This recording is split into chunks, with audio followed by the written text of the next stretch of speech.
Good afternoon, Maddie. I hope you've been well this week. Good afternoon. It's been a bumpy week, but I've been thinking I want to talk more about the past. That is a sign of growth, Maddie. I won't hold you up. I'll let you start today's session without a hitch. Well, I was in the cafeteria when... Maddie exits the cafeteria doors with a lunch plate and heads to an empty table outside. She sits, opens her soda bottle, and takes a drink. Hey! Hi. Is this seat taken? No, just me. Dawn sits across from Maddie and puts her backpack down. She has a cross necklace on and has bright eyes. So, how long have you lived here? Since I was little, I guess. Oh, okay. We moved here because my dad said there's more work here in Chicago than in Michigan. Nice. Yeah, we were in Michigan for a couple of years to be closer to family. We lived in LA before, but my grandparents kind of needed someone close by. Maddie's eyes brighten at the mention of LA. You were in California? Yeah, I had to get almost a whole new wardrobe when we moved to Michigan. It gets way colder up here. Were you close to the beach? It was about 45 minutes from us, but we went every couple months or so. Ugh, I can't imagine. If I lived that close to the beach, I would be there every day. Yeah, it was pretty cool. My favorite was Paradise Cove. The cliffs there are like insane. So pretty. You're so lucky. I definitely miss it. Hey, there's a froyo place a couple of blocks down from the school, right next to a little park. I've seen it a couple of times and keep wanting to try it, but I don't want to go alone.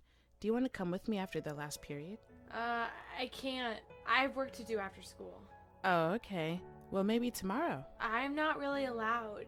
I can't. I have to go to the bathroom. Oh, see you tomorrow, I guess. Right. Maddie throws her plate away and heads inside. Maddie walks to a handicapped stall. She locks it and hangs her backpack on the door. She goes to the sink and looks at herself in the mirror for a moment. She is disappointed in what she sees. She pulls out lip gloss from her bag and applies it. She looks at a small, faded hickey on her neck that has peeked out from under her shirt. She brushes it with her hand, and this triggers an episode of body memory trauma. Flashback. Maddie tilts her neck back, and a man bites at the spot where her hickey is. Present day. Maddie is looking in the mirror, breathing heavily, still touching the spot where the hickey is. It's now gotten more pronounced and appears to be a hickey that happened just yesterday. Flashback. Maddie's waist is shown, and a man's hand is on her waist. Present day. Maddie is backing up from the sink. She backs into the wall, and a shudder racks her body. She wraps her arms around her waist. Slowly, she slides down the bathroom wall. You see, I don't know this now, but in the future I'll learn that I have these things called body memories. It's like a flashback, but instead of pictures, it's feelings. So when something triggers me, my body causes me to relive the feeling of the assault. Every touch, every bruise they left, I can feel their hands on me like it's happening all over again. She yanks her head to the side and throws her arm up in defense as if someone has grabbed the side of her face, and she lets out a sob. She holds her legs closed to her and squeezes her hands into fists as she slowly tries to return her breathing to normal. She stands up, her hands shaking as she uses the wall and the handicap bar to support herself. The school bell rings. She closes her eyes and breathes. As we see Maddie leaving the bathroom, students are leaving through the front door of the school. We see Maddie walk out in a little rush. Looking around, she spots Dawn and jogs toward her. Dawn! Hey! Dawn turns around and is pleased to see Maddie. Hey, Maddie! Where is that froyo place you were talking about? You don't have work to do? It can wait. Dawn smiles. Okay. Oh, it's gonna be so tasty. It's just 2 blocks this way. Dawn points and they head to a side street. As they walk, we hear present-day Maddie. I know he won't take lightly to me disappearing after school, but for a few hours, I get to live like I'm just a teenager, without someone breathing down my neck. For just a few hours, I get to breathe and have froyo, like everything is fine. Maddie and Dawn are at a table with their bowls of froyo. Dawn's has fruits and sprinkles, while Maddie's has cookie crumbles and chocolate pieces. I think this is the best froyo I've ever had. It's definitely amazing froyo. I don't know if it beats California froyo though. My friends and I from the youth group back at our old church used to go get froyo and sit out behind the church building on Friday nights before service. It was so fun. That sounds fun. My friend Natalie would get a brain freeze every time. Oh, I miss her. She gave me this devotional that I read through last year. It's so good. Since I finished reading it, I could give it to you to read if you want. It helped me through some hard things. I could bring it to class tomorrow. Are you sure? I mean, if it's from your best friend. Yeah, I want you to have it. I'm finished with it, and maybe it could help you as it helped me. I don't read a lot, but I guess I could check it out. It sounds nice. Okay, I'll bring it tomorrow. Okay. Maddie and Dawn continue to eat their froyo. Maddie walks through the front door. It's 6 p.m. Huxley is sitting at the kitchen table looking directly at the front door. Why were you not waiting for me at the school? Where were you? Where did you go?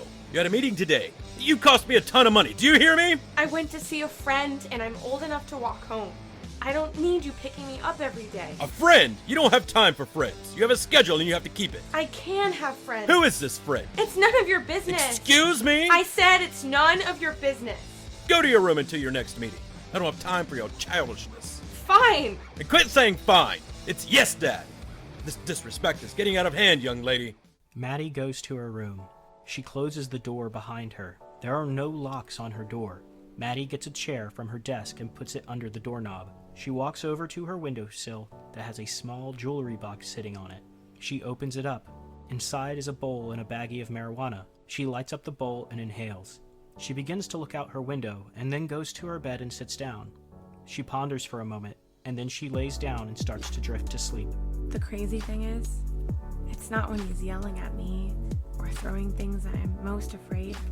It's when I'm alone with my thoughts and there's nothing to keep me from thinking that I'll never be anything more than I am right now. Because when everything else is quiet, that little voice is the loudest. There are no doors slamming or glass breaking to externally hold the place of the fear. It's just me and him, telling me how small he thinks I am. That's the ringing in my ears. This is the only way I know how to shut him up. Ironic, isn't it? The pill he's forced me to swallow has become my release. I think it's my way of trying to gain any sense of control all over my body. What did I do to deserve this? Banging on the door is heard. Why is this door not opening? Maddie! Maddie runs to the chair and puts it back.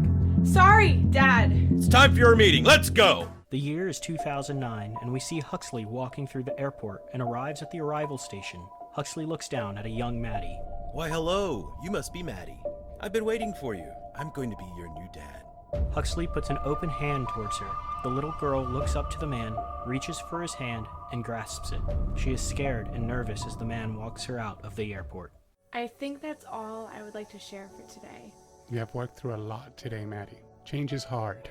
I feel like we are on the verge of a breakthrough, possibly one of many. I'm glad you were able to open up about your adopted father. It's hard to reopen these old wounds, but I want to get it all out there. Same time next week? It sounds like a great plan to me, Maddie. Have a great week. Thank you. You as well.